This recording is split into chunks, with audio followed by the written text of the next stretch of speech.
Hey guys, welcome back to my channel. So today I'm going to be sharing with you what I have been doing to maintain my sobriety now that I am at 11 months alcohol free. Let's go ahead and get into it. So I just celebrated my 11th month sober, alcohol free.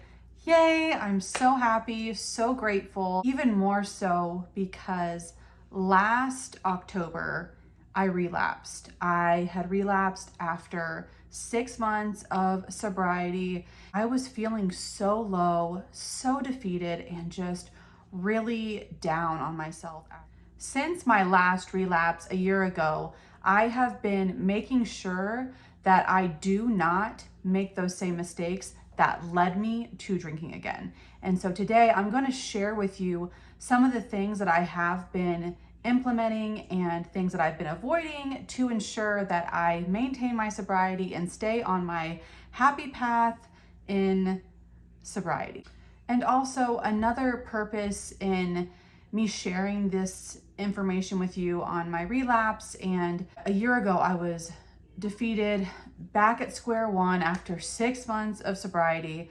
And, here I am a year later. Next month I will have 1 whole year sober, 12 months. And it's just a testament to the fact that if you really want this and you really want sobriety, you can achieve it. The biggest thing is to never quit quitting and dust yourself off when you do have a slip up or a relapse. Get back into your sobriety, get back into your program, whatever it is that you're doing to stay sober, get back into it and try again. Because like myself and so many other people who have found a way to have long-term sobriety, we all stumbled. We have all had to experience the day ones and the regret and the shame of having to start over. But the one thing that a lot of us have in common is that we never gave up and we never quit quitting, and eventually it will stick for you. So just keep trying. One of the things that I think is the most important in maintaining my sobriety, and it's something that I wasn't doing in the past when I had relapsed, last year, is I have made sobriety my way of life. Being alcohol free is who I am. It's my way of living, and there's just no question about it. The more you leave room for doubt, and as long as you are entertaining those thoughts of, well, maybe I'll drink one day, or, maybe I'll go back to drinking, or man, I really miss drinking on a patio at sunset. As long as you have those ideas still going on, you are really leaving yourself vulnerable to going back to drinking. Owning your sobriety and truly embodying that sober lifestyle and living alcohol free and making it who you are is going to protect you from relapse. Because when you go half in with your sobriety, you're essentially leaving the door open a little bit for alcohol to come back in, and we do not want that. So for me, one of the ways that I have been able to embody sobriety and embody being a person who doesn't drink alcohol has been being very open about my sobriety and telling everyone I know that I don't drink alcohol. And you don't have to be as extreme with this as I am. I have a sober Instagram account. I'm also pretty open on my personal Instagram account about my sobriety.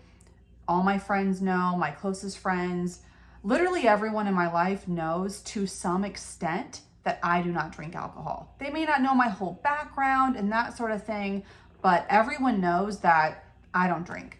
And that's great. That is a really great place to be, because people know what to expect from you, and it adds a layer of accountability for yourself when everyone knows that that is who you are and that you don't drink. There's just no second guessing. Because for me, in the past, when I had that relapse last year, only a few people knew about my sobriety, like my husband and close family. It was not all my friends knew. It was definitely not something I was talking about on my Instagram. It was not something that was known. and I wasn't making it known. And I think part of the reason why was because I was kind of essentially leaving that door open. If I decided I wanted to go back to drinking, nobody would know. And like I was saying before, you don't have to go like balls to the walls and tell everybody that you're sober unless you want to, because it's worked well for me. I truly believe that it has helped me maintain my sobriety, and it's helped propel me forward in my sobriety, because there's something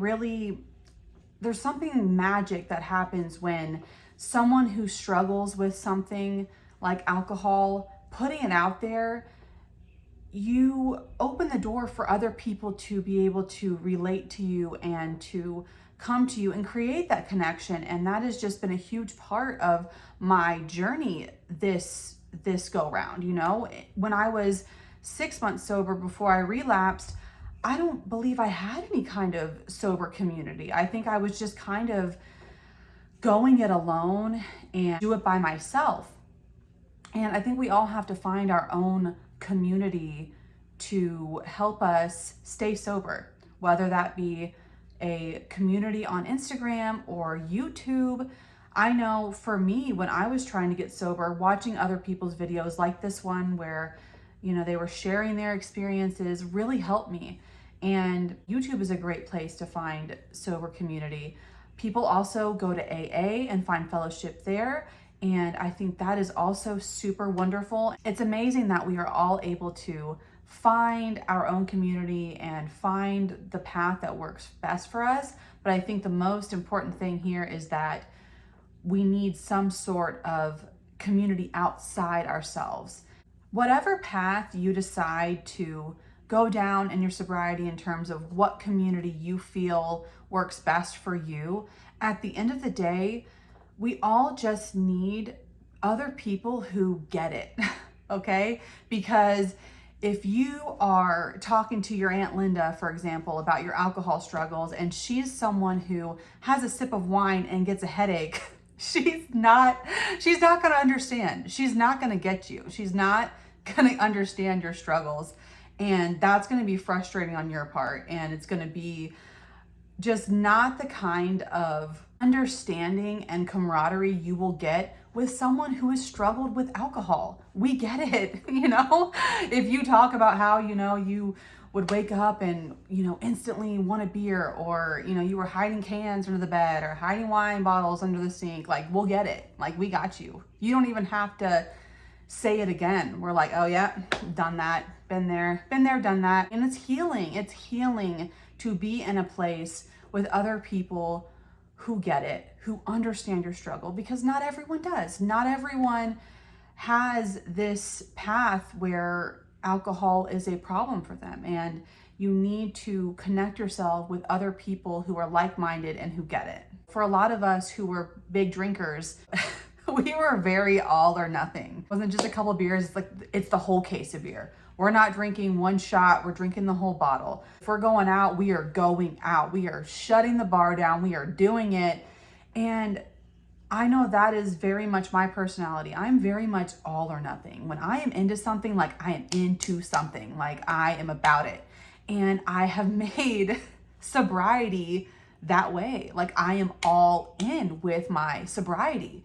And before, in the past, I was kind of half in, half out, one foot out the door, kind of dipping my toe a little bit, not fully in.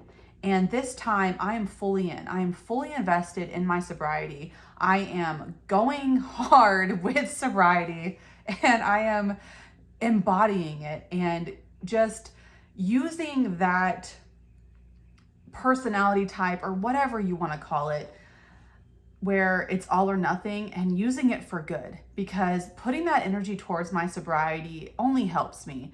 And I think that we have to find a way to incorporate that into our sobriety, because a lot of us were like that with our drinking. And so, if we can find a way to use that for good, then we are much better off, right? So yeah, get pumped up for sobriety. And don't be afraid to tell people and to share your journey with others, and just to let it be known that you are alcohol free. Be proud of it, own it. It's awesome. You are owning your sobriety. People are much less likely to question you, and they will see you living your best life, and you won't have to say anything else. And more than just owning your sobriety is cultivating a life and creating a life that is so good you don't want to drink. It's not enough to just quit alcohol and be done with it. No, you have to continue that internal work that needs to happen when you get sober. You have to make your new sober life so much better than your drinking life. It has to be so much more amazing.